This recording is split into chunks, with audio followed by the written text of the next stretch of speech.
diferencia logarítmica de temperatura. ¿Ya? Es una forma más robusta de estudiar las diferencias de temperatura, ¿cierto?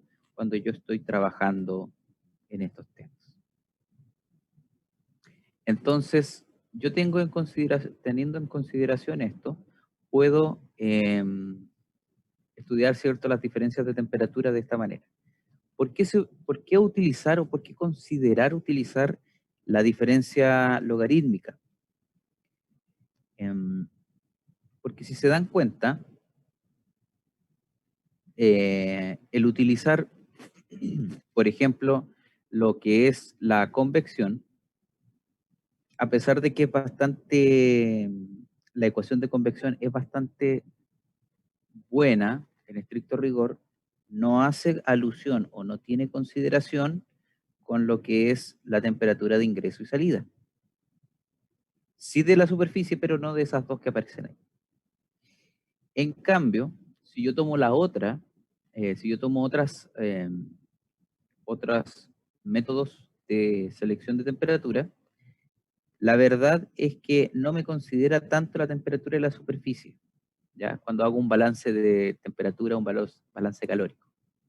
Entonces, ¿qué es lo que tengo que hacer? ¿O qué es lo que me gustaría? Es tener una expresión lo suficientemente buena que tome o que tenga todas las componentes que influyen dentro de mi balance térmico. Y en este caso, es por eso que se toma en consideración en varias ocasiones, más que la diferencia de temperatura, la diferencia de temperatura es logarítmica, ¿ya? Porque además no se ve influenciado, por ejemplo, por el hecho de que yo estoy, supongamos que yo tengo un ducto aquí,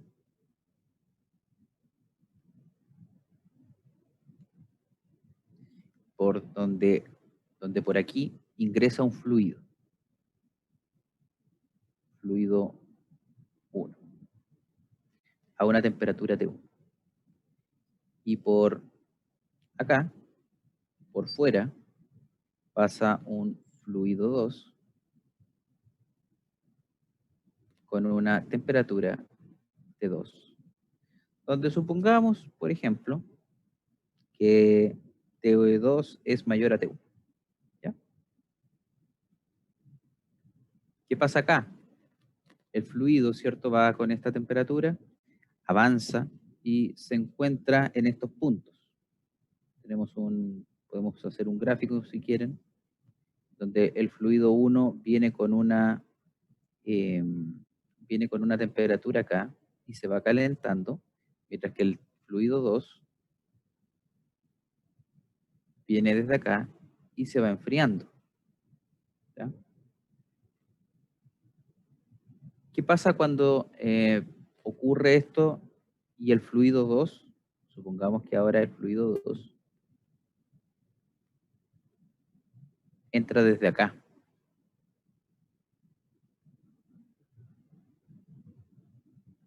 A la misma temperatura de 2, pero entra en la misma dirección que el fluido 1.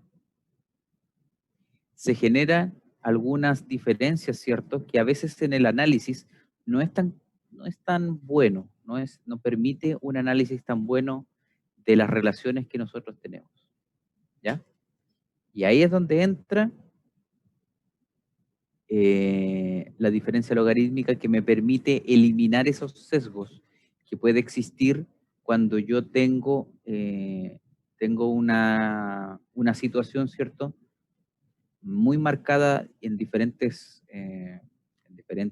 condiciones, ¿cierto?, pero que básicamente es lo mismo, solamente que con alguna variación como la que ven aquí. ¿Ya? Claramente, la diferencia de temperatura logarítmica va a cobrar mucha mayor importancia cuando hablemos de intercambiadores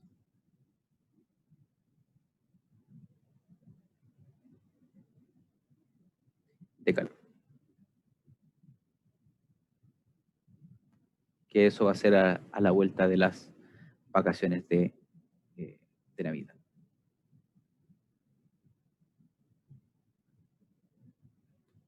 ¿Dudas y o consultas, estimados?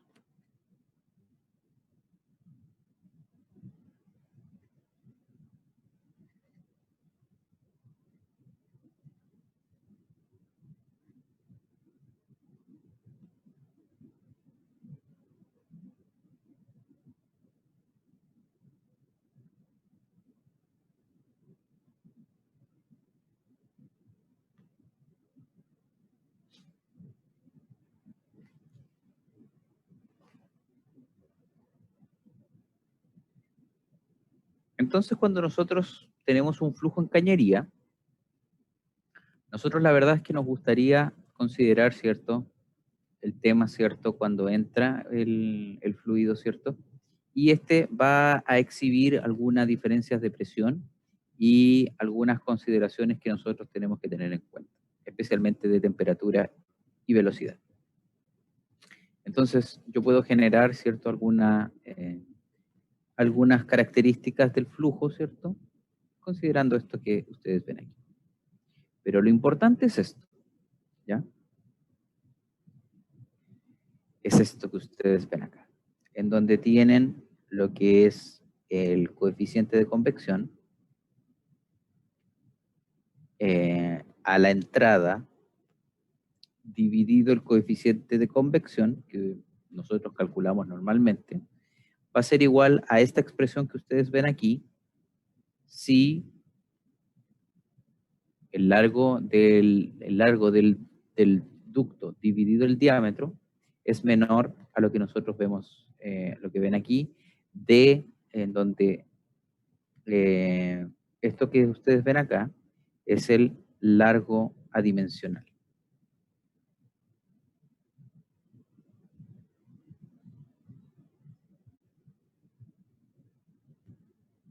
Entonces, como lo veíamos ayer, el flujo tiene que desarrollarse, tiene que alcanzar una cierta velocidad y le toma una cierta distancia,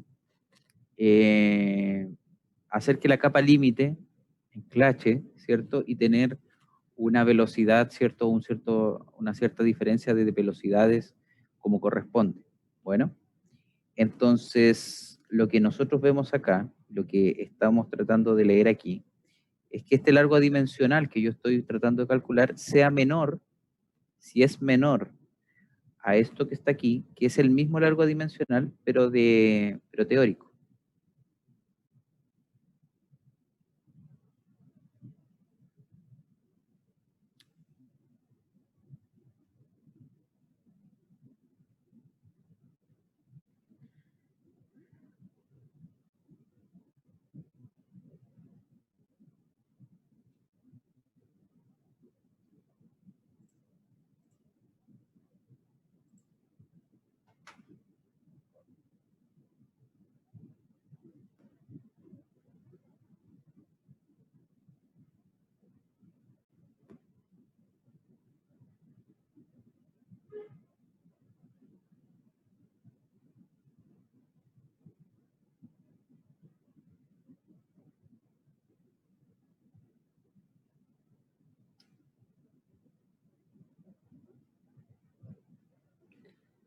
Ya. Entonces, el largo adimensional, pero teórico,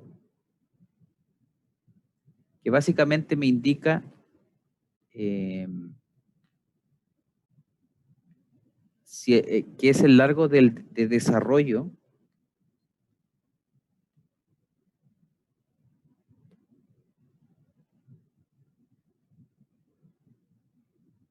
del fluido.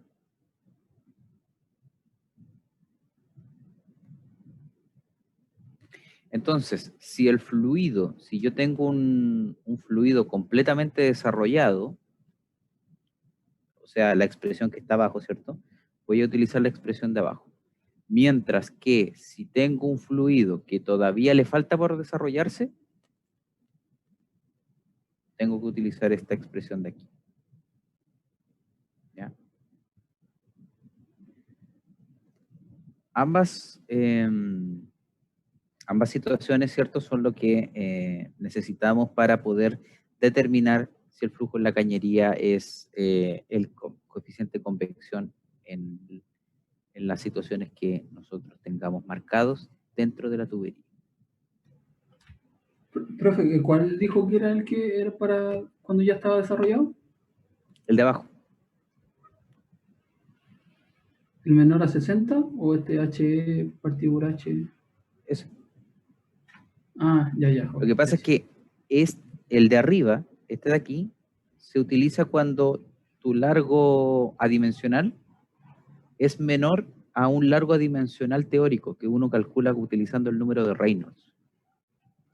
En cambio, el de Mm, abajo, si el largo adimensional que te da teóricamente es menor al que tú tienes real de tu ducto, se utiliza el de abajo. Básicamente ahí tú estás viendo eh, cuántas veces el ducto se puede repetir, ¿cierto? Cuántas veces perdón, si ya la distancia de salida, si pudiéramos decir así, eh, supera la distancia que es de desarrollo completamente del fluido. Así que eso que está ahí tendría más sentido. ¿Ya? mm. Y este sería el caso donde usted dice que es mucho más fácil calcular hacer el análisis. ¿Sí? Sí. Ya.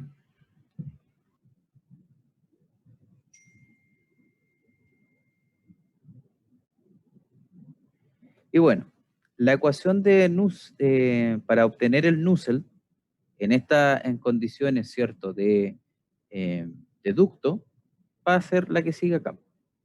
¿Ya? Va a ser 0,023 por el número de Reynolds elevado a 0,8 por el número de Prandtl elevado a n. ¿Cuál n utilizamos? Bueno, depende. Si el fluido que yo estoy analizando se está calentando, utilizo 0,4. Si el fluido que yo estoy analizando se está enfriando, utilizo 0,3. ¿Ya?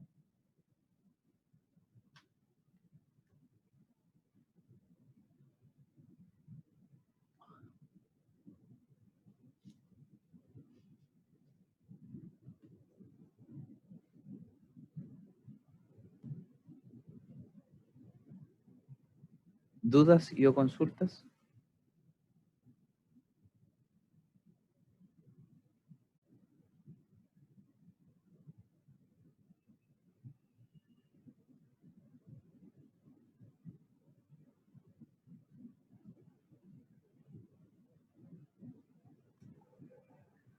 Profe, esa B que tiene ahí, ¿de qué lo que era?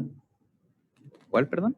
El nu es el subíndice de Ah, esa que B. está en un ducto, entonces tengo que, si te acuerdas antes, uno veía que el Nusselt era sub X, que básicamente indicaba que el largo que caracteriza, o la dimensión que caracteriza al fluido es el largo. En este caso, la dimensión que caracteriza al fluido es el diámetro. Entonces, el Nusselt se calcula con respecto al diámetro y el número de Reynolds también. Ya, ya.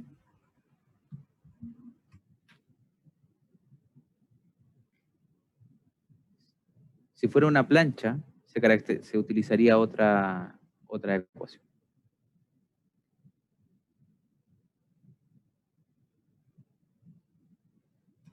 Pero para nosotros se podría decir que esta es la ecuación, la única que va a dar porque van a ser solo ductos. Nunca he dicho que van a ser solo ductos. Ah, entonces hay otra. Sí, la vimos ayer. Vamos. Ah, a ver.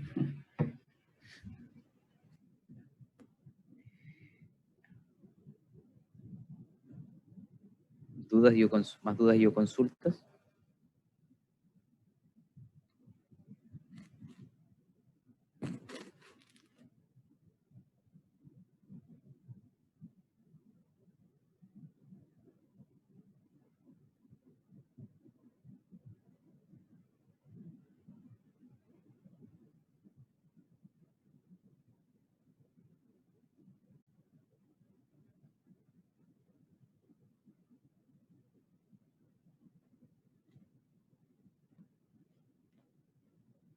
para que vayamos inmediatamente soltando la mano. Dice, estimar la tasa de transferencia de calor desde un flujo de agua al interior de una tubería donde la temperatura promedio del agua es de 20 grados Celsius. La cañería tiene 0,9 metros de largo, un diámetro de 0,15 metros y se encuentra a 0 grados Celsius. Su velocidad es de 0,16 metros por segundo. ¿Ya? Lo que me interesa acá no es tanto que resuelvan per se, pero sí que identifiquen todo lo que necesitan para poder obtener un eventual, ¿cierto?, una tasa de transferencia de calor, qué información tengo, qué información requiero, y que eventualmente si la pueden obtener, genial, pero me interesa eso, ¿ya?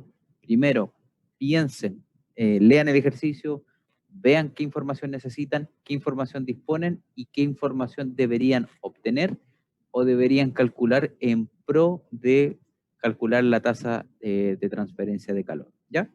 Trabajen, estimados.